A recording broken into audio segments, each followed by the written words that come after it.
Judge Holden from Cormac McCarthy's Blood Meridian is a terrifying figure whose combination of intellectual brilliance, superhuman abilities, and utter moral emptiness makes him uniquely horrifying.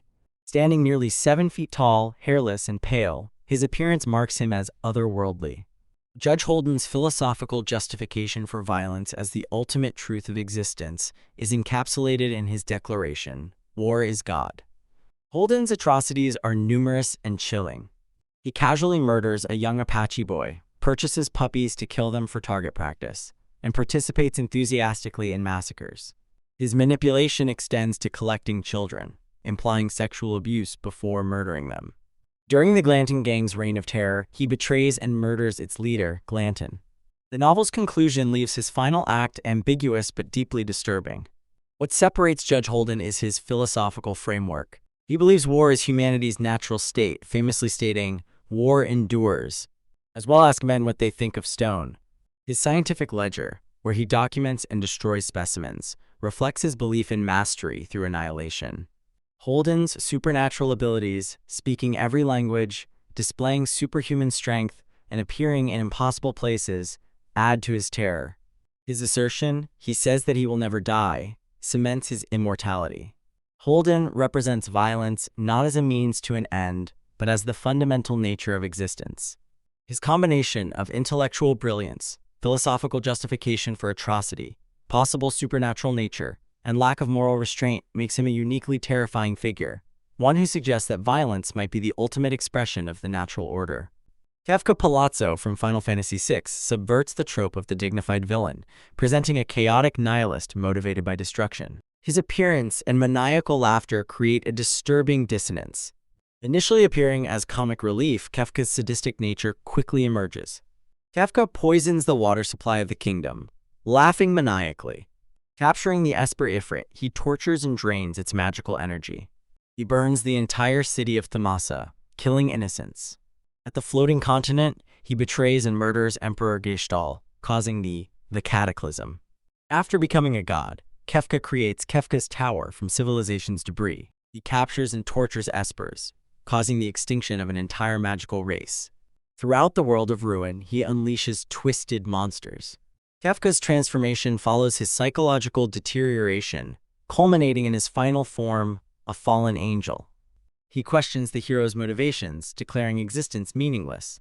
He responds, "I will destroy everything. I will create a monument to non-existence." Final Fantasy VI explores nihilism as the ultimate horror. Griffith from Kentaro Miura's Berserk transforms from a charismatic hero to a demonic entity, betraying everyone who trusted him in his ruthless pursuit of power. His ethereal beauty, tactical brilliance, and willingness to sacrifice anyone for ambition make him profoundly terrifying. Initially the leader of the Band of the Hawk, Griffith's fall begins after being imprisoned and tortured. In the Eclipse, he sacrifices his entire army to be reborn as Femto, a member of the God Hand. Griffith's betrayal is devastating. He watches expressionlessly as demonic apostles slaughter his loyal soldiers. As Femto, he sexually assaults Casca, Guts' lover, in front of a restrained Gutses, leaving her mentally shattered. Reincarnated, Griffith manipulates populations, defends them from monsters he created, and establishes Falconia as a utopian city. His orchestration of the incarnation ceremony causes a cataclysm, further establishing his godlike status. Griffith's philosophical consistency is chilling. Even before becoming Femto, he coldly assesses relationships, stating, "A person with the potential to be my true friend must be able to find his reason for life without my help." After his transformation, he declares, "You would not call a man like me a friend, because I will sacrifice you for my dream without a second thought." As Femto, Griffith gains godlike powers, manipulating causality itself, becoming a malevolent force shaping reality. Griffith's horror lies in his suggestion that inspiring leaders might harbor a willingness to sacrifice everyone who follows them if it serves their ambition. His transformation from hero to demon lord makes him one of manga and anime's most complex and terrifying villains. Landa from Inglourious Bastards embodies calculated evil with disturbing charm. Landa combines intellectual brilliance with complete moral detachment, approaching genocide as an intellectual puzzle. He exhibits no particular anti-Semitic fervor, making him a realistic and unsettling portrait of historical atrocities. Landa's methodical approach is demonstrated in the film's opening sequence, building psychological pressure until the farmer reveals the Jewish family. He orders his men to shoot through the floor, murdering the family, except for a young girl.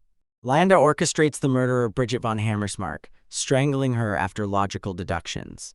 Landa's linguistic abilities serve as both practical tools and metaphors for his adaptability, moving effortlessly between languages and allegiances. His charm and intellect distinguish him from one-dimensional villains. His negotiation for full immunity highlights his moral emptiness. His pride and professional excellence embodies the banality of evil. Tarantino created a villain who reminds us that history's greatest atrocities were committed by charming, intelligent people who chose not to apply their moral faculties. Homelander from The Boys represents a uniquely American nightmare, the corruption of patriotic iconography, celebrity culture, and unchecked power. Created as a dark parody of Superman, Homelander combines near-limitless physical power with profound psychological instability. Unlike villains with understandable motivations, Homelander embodies raw power without accountability, constrained only by concern for public image, a restraint that gradually erodes. As leader of the Seven, Homelander presents himself as America's greatest protector, draped in the American flag. Behind this facade lies a sadistic, narcissistic sociopath created in a laboratory and raised without love or normal socialization. Throughout the series, Homelander commits numerous atrocities, using his heat vision to cut a plane in half, abandoning a civilian plane, forcing a woman to jump to her death, and murdering Madeline Stillwell. His psychological instability manifests in bizarre behaviors tied to deep mommy issues. Homelander's famous declaration, "I'm the Homelander. I can do whatever the FK I want," encapsulates his horror. Absolute power with no remorse. His relationship with his son Ryan reveals his inability to conceive of others as anything but extensions of himself. As he tells Ryan, "Everyone is weak compared to us. We're special. We can do whatever we want," revealing his core belief system, might makes right. The most terrifying aspect of Homelander is his gradual abandonment of the need for public approval. When he tells a frightened Starlight, "I am done trying to win over your hearts and minds. I am going to force you to love me," he articulates the fascistic impulse beneath his superhero veneer. Through Homelander, The Boys explores how patriotic imagery and celebrity culture enable monstrous behavior, making him one of contemporary television's most disturbing villains. Big Brother from 1984 represents the faceless embodiment of totalitarian power. His ambiguous existence heightens the horror, suggesting power has become a self-perpetuating system. The phrase, "Big Brother is watching you," has entered cultural lexicon as shorthand for intrusive surveillance. Big Brother exists as an image on posters and telescreens, reminding citizens they are watched. The totalitarian system inflicts numerous horrors, such as the Thought Police, Room 101, and the Ministry of Truth. The Junior Spies program encourages children to report their parents, destroying familial trust. Newspeak aims to make thought crime literally impossible. The 2 Minutes Hate and Hate Week ritualize rage against enemies of the state. Systematic sexual repression transforms natural desires into psychological weapons manipulated by the state. The inner party seeks power entirely for its own sake, torturing citizens to demonstrate control. The telescreens serve as the perfect metaphor for Big Brother's fundamental horror, the inescapable gaze of power. Orwell created a villain that transcends traditional characterization to embody systematic oppression, making him enduringly terrifying. Johan Liebert, the central antagonist of Naoki Urasawa's Monster, embodies nihilistic evil within an ordinary human framework. Unlike traditional villains driven by revenge or power, Johan orchestrates elaborate schemes to create despair, motivated solely by existential emptiness. His angelic appearance, blonde hair, blue eyes, and fine features, contrasts disturbingly with his actions. Johan's story begins as a seemingly innocent child saved by Dr. Kenzo Tenma, who later discovers Johan's murderous nature. This revelation launches Tenma's 9-year pursuit to stop the monster he inadvertently saved. Johan's atrocities are methodical and chilling. He manipulated the residents of the magnificent Steiner orphanage into murder-suicides, orchestrated a massacre in Ruenheim, and seamlessly adopted multiple identities to manipulate others. His ability to exploit psychological weaknesses is his true horror. He rarely kills directly, preferring to talk his victims into self-destruction. Johan's backstory reveals his involvement in the 511 Kinderheim experiment, designed to create perfect soldiers through abuse. Yet the series suggests these experiences shaped but did not create him. He was fundamentally different, a monster born rather than made. Johan's ultimate goal is the perfect suicide, erasing all traces of his existence. The other mother, also known as the Beldam from Neil Gaiman's Coraline, weaponizes a child's emotional needs, making her predation deeply psychological. Unlike monsters who attack physically, she lures with love and apparent perfection, exploiting a child's longing for parental attention. The other mother appears as an idealized version of Coraline's real mother, but with unsettling button eyes. She creates a parallel world designed to appeal to Coraline's desires, a trap baited with emotional fulfillment. The other mother has consumed children, sewing buttons over their eyes, stealing their souls.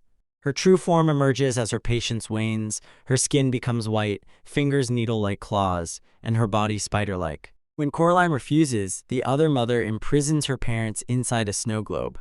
Her accomplices become grotesque puppets, demonstrating her control. Her chilling moment is when her facade cracks, revealing buttons and needles in her hands. The other mother lacks redemptive qualities, emerging as a skeletal creature made of needles and malice, hunting through the dark.